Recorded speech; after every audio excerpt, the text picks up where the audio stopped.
Hello बच्चों, मैं स्मिता बिजलवान स्वागत करती हूँ आपका आईसीटी वर्चुअल क्लासरूम में। आशा करती हूँ आप सभी स्वस्थ होंगे और अच्छे से अपनी पढ़ाई कर रहे होंगे। बच्चों, आज हम पढ़ने जा रहे हैं क्लास 6 की साइंस। और क्लास 6 साइंस में आज हम पढ़ेंगे chapter sorting material into groups, यानी कि वस्तुओं के समूह बनाना। तो यहाँ पर हम बहुत सारी चीजें सीखेंगे कि क्यों हम वस्तुओं के समूह बनाते हैं। अलग अलग प्रकार की जो वस्तुएं होती हैं अलग अलग तरह के मटेरियल से, यानी कि अलग अलग तरह के पदार्थ से बनती हैं। तो इसके बारे में हम डिटेल में डिस्कस करेंगे। तो आइए बढ़ते हैं स्मार्ट बोर्ड की तरफ।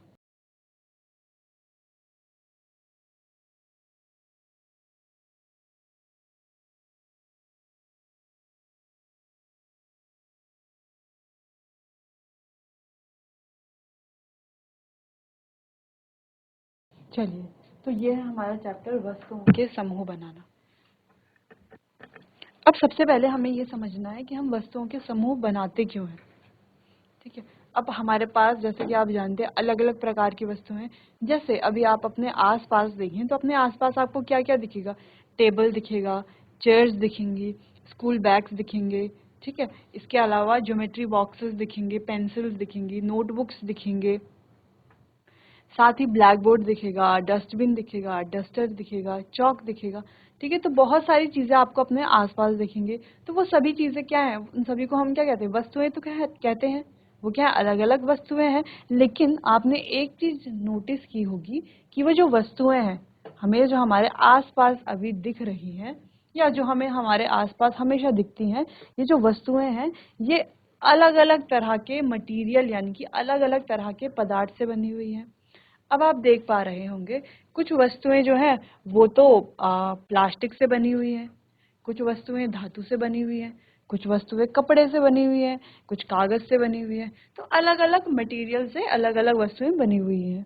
ठीक। और आप एक और चीज नोटिस कर पा रहे होंगे कि कुछ वस्तुएं जो हैं वो एक जैसे मटेरियल से भी बनी हुई है। जैसे अगर हम बात करें टेबल की, तो टेबल लकड़ी से बना है। ठीक है, वो मटेरियल है, लकड़ी, उससे बना है। वहीं अगर हम बात करें कि चेयर, यानी कि कुर्सी, तो कुर्सी भी तो लकड़ी से बनी है। ठीक। वो भी, अगर हम बात करें ब्लैक बोर्ड की, तो ब्लैक बोर्ड को आप देखेंगे तो वो भी तो लकड़ी से बना है। ठीक। डस्टर को आप देखेंगे तो उसका जो ऊपर का जो पोर्शन होता है वो भी लकड़ी से बना हुआ होता है। यानी कि एक तरह के मटेरियल से कई सारी वस्तुएं बन सकती हैं। वहीं अगर हम लकड़ी की बात करें तो लकड़ी से हमने कहा टेबल चेयर्स तो बनती हैं। ठीक। उसके अलावा अगर हम बात करें तो हमने देखा है कि दरवाजे, खिड़कियां, इसके अलावा पलंग, और भी बहुत सारी चीजें जैसे बर्तन, और भी बहुत सारी चीजें जो हैं वो किससे बनती है, लकड़ी से बनी हुई होती हैं। ठीक है। वैसे ही अलग अलग जो मटेरियल, जैसे अगर हम प्लास्टिक की बात करें तो प्लास्टिक से भी बहुत सारी चीजें बनती हैं। जैसे अभी हमने कहा कि टेबल चेयर जो है वो लकड़ी से बना हुआ है, लेकिन टेबल चेयर प्लास्टिक से भी तो बनता है। प्लास्टिक का टेबल भी होता है, प्लास्टिक की चेयर भी होती है। वहीं बात करें अगर हम धातु की, तो धातु से भी टेबल बनता है ना, मेटल का बनता है, लोहे की कुर्सी, लोहे का टेबल, इस तरीके से अलग अलग मेटल से भी क्या बनते हैं, जो धातु होते हैं, धातु से भी टेबल चेयर बनता है। यानी कि एक मटेरियल से जो है अलग अलग तरह की चीजें बन सकती है, और अलग अलग मटेरियल से सेम चीज भी बन सकती है। जैसे टेबल चेयर है तो वो अलग अलग मटेरियल से बन सकती है, जैसे लकड़ी से बन सकती है, धातु से बन सकती है, प्लास्टिक से बन सकती है। ठीक है। चलिए, तो ये पॉइंट तो हमें समझ में आ गया। लेकिन मेन पॉइंट अभी भी हमारा यही है कि हम वस्तुओं के समूह बना क्यों रहे हैं, क्यों बनाते हैं वस्तुओं के समूह। तो देखो, जैसे हमने कहा कि लकड़ी से हमारे बहुत सारी वस्तुएं लकड़ी से बनती है। ठीक है। तो अगर हमें उन वस्तुओं की विशेषता के बारे में पढ़ना है, उनके गुणों के बारे में पढ़ना है, तो हमें क्या करना पड़ता है कि जो अलग अलग वस्तुएं हैं उनको अलग अलग पढ़ेंगे, है ना। जैसे हमने कहा कि टेबल, टेबल लकड़ी से बना है, लकड़ी का ये गुण है, लकड़ी का वो गुण है, टेबल का ये गुण है। वहीं हम पलंग की बात करें, जो हमारा बेड होता है, तो वो भी लकड़ी से बनता है। हम कहें इसकी विशेषता ये है, इसका गुण ये है, ये भी लकड़ी से बना हुआ है, अलग अलग। ठीक है। तो हम क्या करेंगे, तो हम क्या करते हैं, अब ये सारी चीजें बनी हुई तो लकड़ी से ही हैं, तो यानी कि इनके जो गुण है वो भी तो एक जैसे ही होंगे, है ना। तो हम इन्हें अलग अलग क्यों पढ़े, क्यों ना हम ये सारी चीजें मिला करके, ये जो अलग अलग चीजें हैं जिन्हें हम अलग अलग पढ़ रहे हैं, जैसे चाहे वो टेबल है, वो चेयर है, वो लकड़ी के बर्तन है, वो लकड़ी की कोई भी चीज है, हम उन्हें अलग अलग क्यों पढ़े। अलग अलग पढ़ने से क्या होगा, हमें बहुत ज्यादा याद करना पड़ेगा, बहुत सारी चीजों को एक साथ याद करना पड़ेगा, जो कि बहुत ही ज्यादा मुश्किल होता है। इम्पॉसिबल नहीं है, लेकिन काफी मुश्किल होता है। साथ ही इतनी सारी चीजों को हमें ध्यान भी रखना पड़ेगा। ठीक है। तो इसीलिए क्या किया जाता है, इन वस्तुओं को एक समूह बना दिया जाता है। ठीक है, उस समूह में एक साथ इनकी सारी गुणों के बारे में, सारी विशेषताओं के बारे में पढ़ा जाता है, जिससे कि हम क्या कर सकते हैं, अपना समय भी बचा सकते हैं। अब हम अलग अलग पढ़ेंगे तो एक तो इतना सारा हमें एक साथ समझ में नहीं आएगा, एक साथ इतना सारा याद रखना मुश्किल है। दूसरी चीज कि हमारा बहुत ज्यादा समय भी लगेगा, है ना, ज्यादा समय भी लगेगा ज्यादा चीजों को पढ़ने में। तो हम क्या करते हैं, इनका एक समूह बनाते हैं और उनको एक साथ ही डिटेल में स्टडी करते हैं, जिससे हमारा समय भी बचेगा और हमें अच्छे से याद भी रहेगा। सारी प्रॉपर्टीज एक साथ ही आ जाती हैं तो इजीली हमें याद भी रहेगा। तो इसीलिए हम वस्तुओं के समूह बनाते हैं। अब जैसे आपने देखा होगा अलमारी होती है, तो अलमारी में क्या होते हैं, कपड़े रखे हुए होते हैं। अगर उस अलमारी में कपड़े हम कैसे भी रख दें, कोई कपड़ा कहाँ से उठा के किसी भी उसमें डाल दें, ठीक है, तो ऐसे अगर हम कपड़ों को ऐसे ही डाल दें और उनमें से हमें किसी कपड़े को निकालना हो तो हमें पूरी अलमारी इधर उधर सारे कपड़े नीचे फेंकने पड़ते हैं। फिर हम एक कपड़ा निकालेंगे अलमारी से जो हमें ढूंढना है, फिर वो भी हमें खराब मिलता है ना, उसमें भी जो है उसकी सिलवटें पड़ी हुई होती हैं। ठीक है, वहीं अगर हम अलमारी में अपने कपड़ों को अलग अलग अच्छे से रख दें कि गर्मियों के कपड़े एक तरफ, सर्दियों के कपड़े एक तरफ, घर में पहनने वाले कपड़े एक तरफ, बाहर जाने वाले एक कपड़े एक तरफ, ठीक है, पुराने कपड़े एक तरफ, नए कपड़े एक तरफ, प्रेस किए हुए कपड़े यानी कि आयरन किए हुए जो हमारे क्लोथ्स हैं उनको एक तरफ रख दें, जो बिना आयरन के हैं उनको एक तरफ। इस तरीके से अगर हम उनको अच्छे से व्यवस्थित ढंग से रखें तो अगर हमें उनमें से कोई कपड़ा निकालना हो तो हम आसानी से जा करके कपड़ा निकाल सकते हैं, हमें इजीली मिल जाएगा। हमारा देखो ज़्यादा टाइम भी इसमें नहीं लगेगा, है ना, ज़्यादा टाइम भी हमारा नहीं लगेगा। इसीलिए वस्तुओं के क्या किए जाते हैं बच्चों, समूह बनाए जाते हैं। चलिए अब आगे बढ़ते हैं और आगे पढ़ते हैं क्यों समूह हम बना, कैसे हम समूह बनाते हैं। ठीक है, इसके बारे में हम डिटेल से पढ़ते हैं। चलिए, तो कुछ यहाँ पर इंपॉर्टेंट पॉइंट्स हैं, इनको डिस्कस करेंगे। When we look around we find ourselves surrounded by a number of objects. यानी कि जब भी हम अपने आसपास देखते हैं तो हम क्या पाते हैं कि हमारे आसपास जो है नंबर ऑफ ऑब्जेक्ट्स है, यानी कि बहुत सारे क्या है, वस्तुएं हैं। बिल्कुल है, जैसे कि आप भी अभी देख पा रहे हो अपने आसपास कई सारी वस्तुएं हैं। ठीक है, वैसे हमारे आसपास भी क्या, सबके आसपास बहुत सारी वस्तुएं हैं। अब ये जो वस्तुएं हैं ये अलग अलग मटेरियल यानी कि अलग अलग पदार्थ से बनी हुई हैं, while some are made using the same material, और कुछ जो है वो एक जैसे मटेरियल से भी बनी हुई है। जैसे कि एग्जाम्पल में देखते हैं, both desk and chair are made from wood, यानी कि जो हमारा डेस्क है, वो जो टेबल जिसे हम कहते हैं डेस्क कहते हैं, और जो कुर्सी है वो दोनों ही किससे बनी है, लकड़ी से बनी है। वहीं बात करें पेन एंड डस्टबिन की, जो पेन है डस्टबिन है वो दोनों भी किससे बने हैं, एक ही मटेरियल से बने हैं, वो है प्लास्टिक। ठीक, तो यानी कि एक जैसे मटेरियल से भी अलग अलग वस्तुएं बनती हैं। ठीक है, चलिए इतनी बात तो हमने पढ़ ली थी, डिस्कस भी पहले कर लिया था। नेक्स्ट पॉइंट है the material from which an object is made depend on it's property.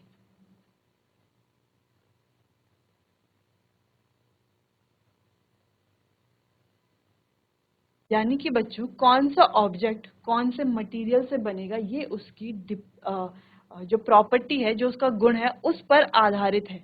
जैसे अगर हम बात करें कि हमें एक पानी रखने के लिए एक ग्लास बनाना है, ठीक है, एक गिलास बनाना है, ठीक है, एक कोई बर्तन बनाना है, ठीक है, तो अगर हम कपड़ा लेते हैं, कपड़े का गिलास बना देते हैं, बना सकते हैं, कपड़े को सिल करके गिलास बना सकते हैं। कागज लेते हैं,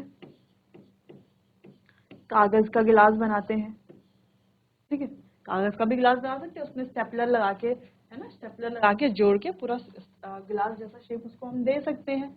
ठीक, वहीं बात करते हैं हम किसी मेटल की, कोई भी धातु है, धातु का एक गिलास बनाते हैं। वहीं हम देखते हैं लकड़ी, चलो इतना काफी है, तो इनका क्या बना रहे हैं, हम एक गिलास बना रहे हैं। तो हम क्या देखेंगे, क्या कपड़े का गिलास गिलास जैसा काम करेगा। जो कपड़े से हमने गिलास बनाया है, तो गिलास का काम क्या है, वो गिलास हमने बनाया क्यों था, ताकि वो वाटर को क्या कर सके, होल्ड कर सके, यानी कि वाटर को अपने अंदर रख सके। जैसे एक गिलास का काम होता है, वो अपने अंदर क्या करता है, वाटर को होल्ड करेगा। ठीक है, या हम कहीं गरम गरम चाय हमें रखनी है, ठीक है, तो क्या ये जो कपड़े का गिलास हमने बनाया है ये गरम चाय को होल्ड करेगा, नहीं कर पाएगा गर्म चाय को होल्ड, है ना। जैसे हम चाय डालेंगे वैसे कपड़े से तो बाहर निकल जाएगी ना चाय, क्या कपड़ा वाटर को होल्ड कर पाएगा? क्या नहीं कर पाएगा। अभी आप देख लें, आप अपना हैंकी निकाल करके उसको गिलास जैसा शेप दें, उसमें पानी डालिए, सारा पानी नीचे गिर जाएगा, है ना। वहीं अगर हम कागज की बात करें तो क्या कागज का गिलास जो है वो पानी को होल्ड कर पाएगा?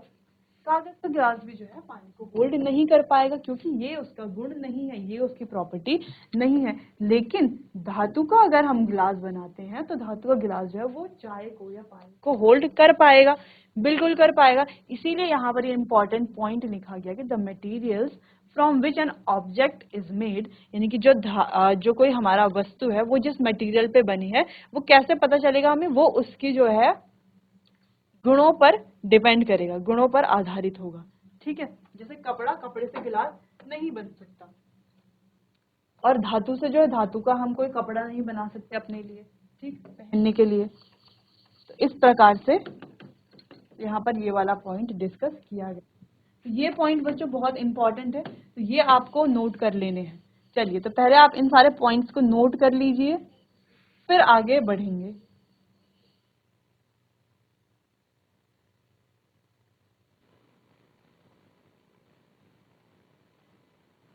चलिए, तो अब आगे बढ़ते हैं। तो यहाँ पर कुछ ऑब्जेक्ट्स हैं, है ना, कुछ वस्तुएं हैं, और लिखा हुआ है कि वो कौन से पदार्थ से बनी हुई है, कौन से मटेरियल से बनी हुई है। जैसे कि पेंसिल हमारे पास है, तो पेंसिल बच्चों प्लास्टिक से बनी हुई है और धातु से भी बनती है। वहीं चेयर की बात करें तो वो लकड़ी से बनती है, स्टील से बन सकती है, आयरन से बन सकती है।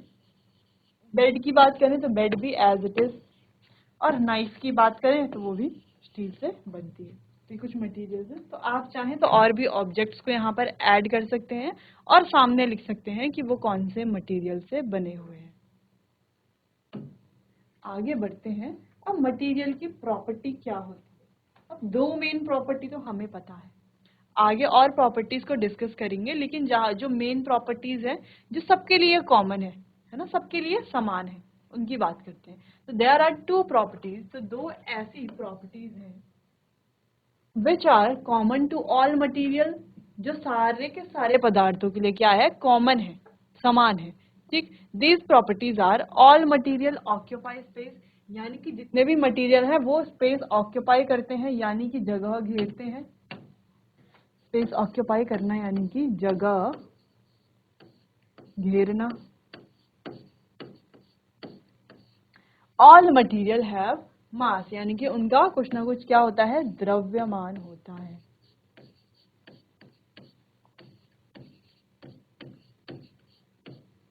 ठीक है, उनका क्या होता है, द्रव्यमान होता है।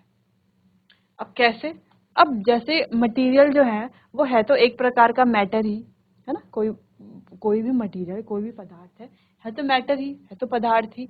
ठीक, तो पदार्थ का गुण क्या होता है, पदार्थ की प्रॉपर्टी क्या होती है। मैटर को अगर हम डिफाइन करें तो anything which occupies space and have मास, ये किसकी प्रॉपर्टी होती है, ये किसकी डेफिनेशन है, anything which occupies space and have मास।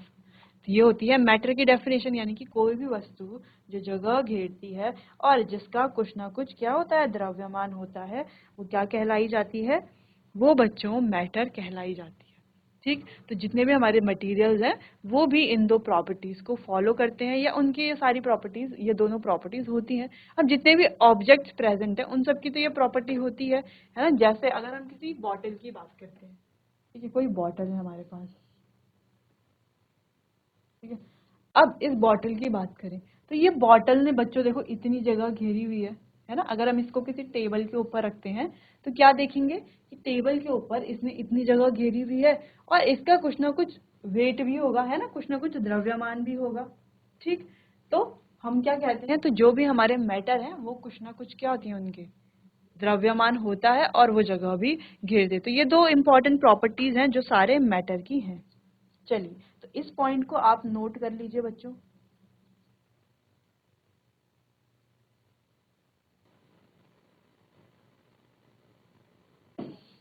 आगे बढ़ते हैं।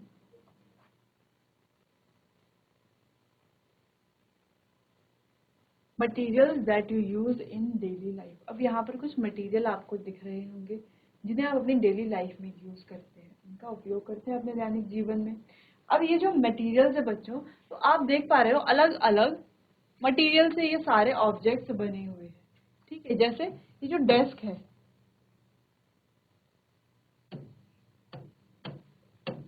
ये जो डेस्क है ये किससे बना हुआ दिख रहा है आपको?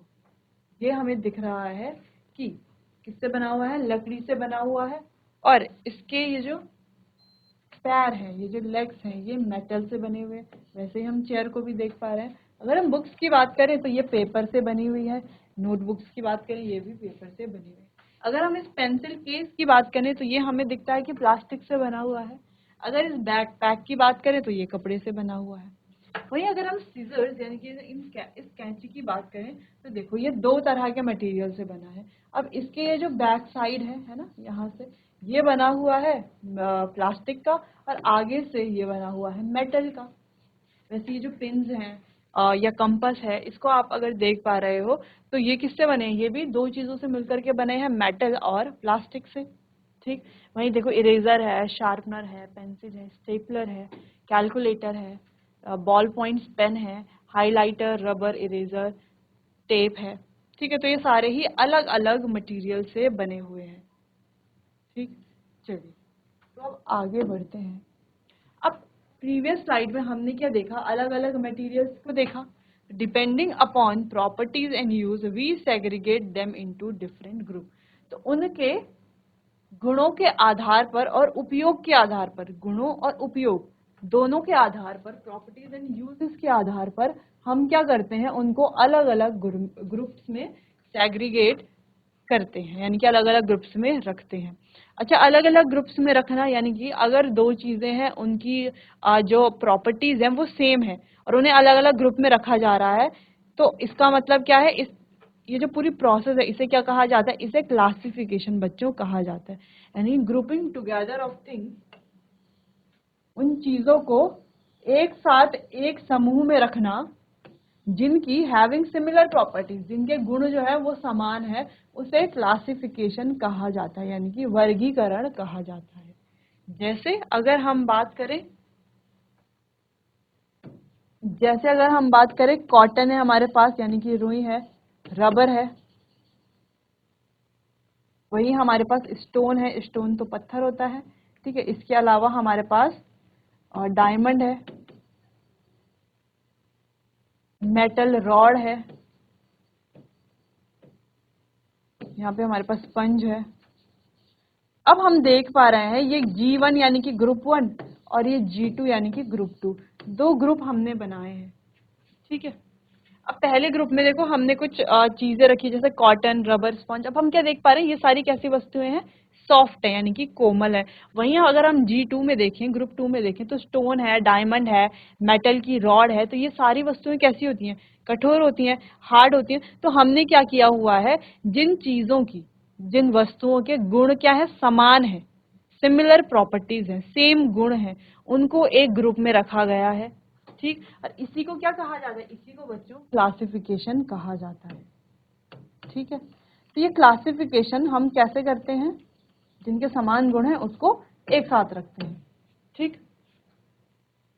अब क्लासिफाई करने के लिए कुछ गुण है मटेरियल के, जिनके आधार पर हम क्या करते हैं, क्लासिफाई करते हैं, या जो हमें क्लासिफाई करने में मदद करते हैं। तो वो है, सबसे पहले है अपीयरेंस, यानी कि दिखावट के आधार पर।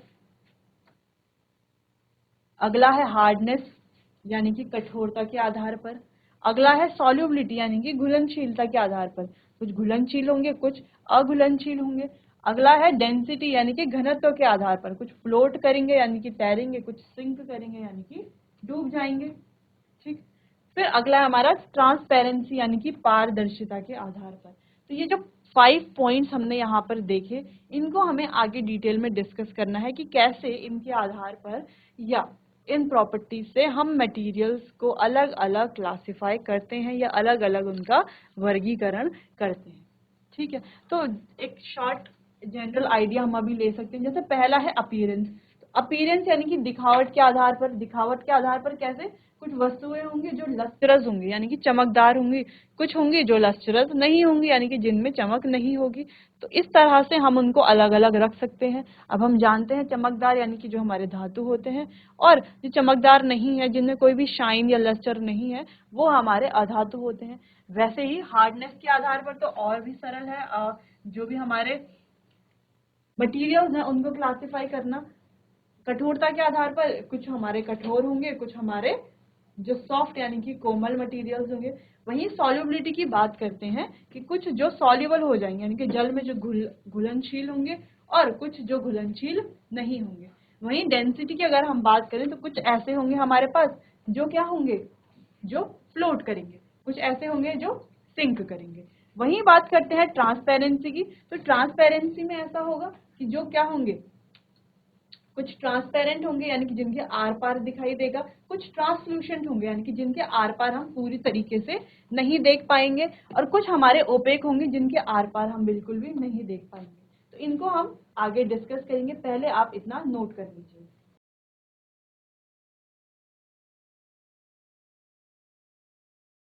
तो बच्चों, आज के लेक्चर में हमने पढ़ा कि कैसे हम मटेरियल को अलग अलग ग्रुप्स में डिवाइड करते हैं या उनको अलग अलग वर्गीकरण करते हैं, क्यों हम ऐसे करते हैं, ये सारे पॉइंट्स को हमने डिस्कस किया। बाकी जो हार्डनेस है, सॉल्युबिलिटी है, इनके आधार पर कैसे मटेरियल्स को डिवाइड किया जाता है, इसको हम देखेंगे अपने आने वाले अगले सेशन में। तब तक के लिए आपका बहुत बहुत धन्यवाद।